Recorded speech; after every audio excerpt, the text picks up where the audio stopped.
Walang lechon? No problem. Good day mga manay. At ngayon ay magluluto naman tayo ng fried liempo ala lechon paksiw with corn and labanos. Masarap. Masarap.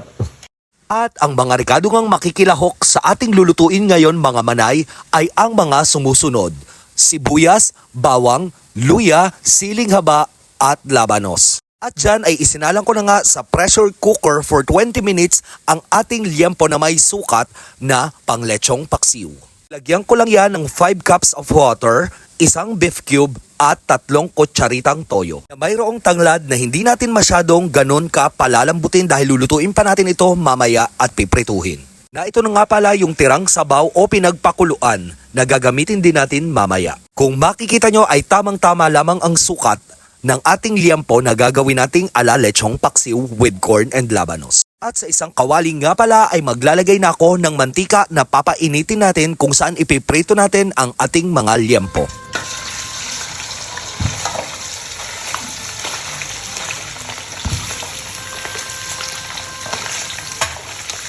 Dyan ay pinrito ko lamang hanggang mag golden brown. Hindi ko na nga pala ipinakita sa inyo ang mahabang proseso ng pagpiprito dahil sinisigurado ko ito yung talsik na hindi mo hanap-hanapin. Huy!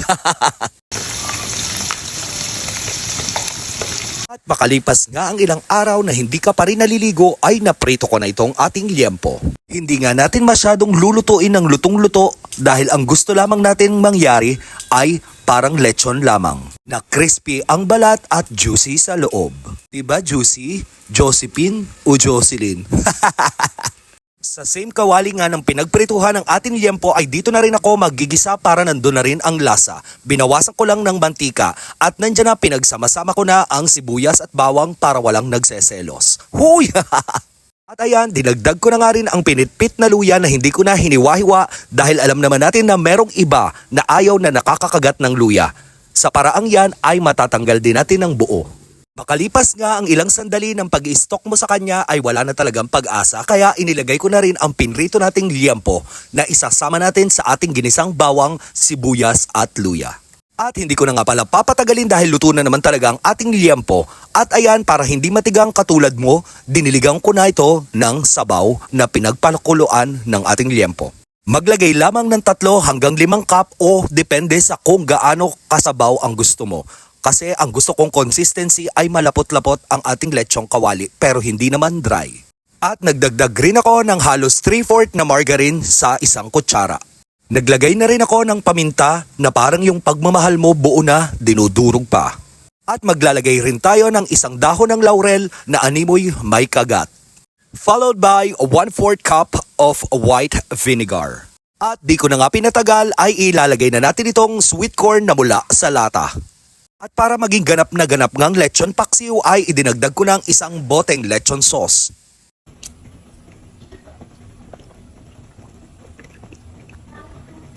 At isunod na natin ang asukal na pula na sa English naman ay brown sugar. Huy! Dahil nga ang panalangin mo lagi ay good health pero lagi ka namang nagpupuyat ay inilagay ko na rin ang labanos. Huy! At saglit lamang natin itong halu-haluin. Idadagdag na natin itong siling haba na binali ko lamang ng kaunti para naman lumabas ang lasa at magkaroon ng kaunting anghang. At makalipas nga ang masasaya nyong alaala at matatamis na pangako ay luto na ang ating fried liempo ala lechon paksiw with corn and labanos. Lechon paksiw with corn. Dahil nga naging favorite namin, ayan. Sarap. Titikim lang po ako muna kasi hindi pa oras ng pagkain. Baka po tayo matakpan ng kaldero sa mukha. Sarap na. Ayan. Try ninyo mga manay. Ang sarap. Parang may kakaiba kayong luto sa inyong liempo. Aside from crispy na liempo ninyo or lechong kawali. Pwede nyo po itong subukan.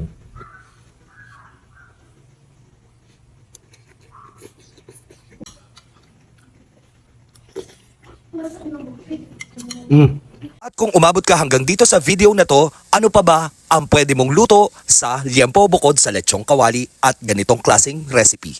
At syempre, shoutout ko rin ang iba nating mga maday dyan kay Manay Reggie at Swetse Fortuna, Kate Andrew Giritan, kay Suring, kay Love Joy Bautista, Kay Riri at kay Manay Chris says, ayan, magandang araw o gabi sa inyong lahat. At ayun lang mga manay, sinare ko lang na mabilisan ng pagluluto ng ating lechong kawali, lechong paksiw na may mais at labanos. At ayun lang mga manay, usli na naman ang kwan ay babayo!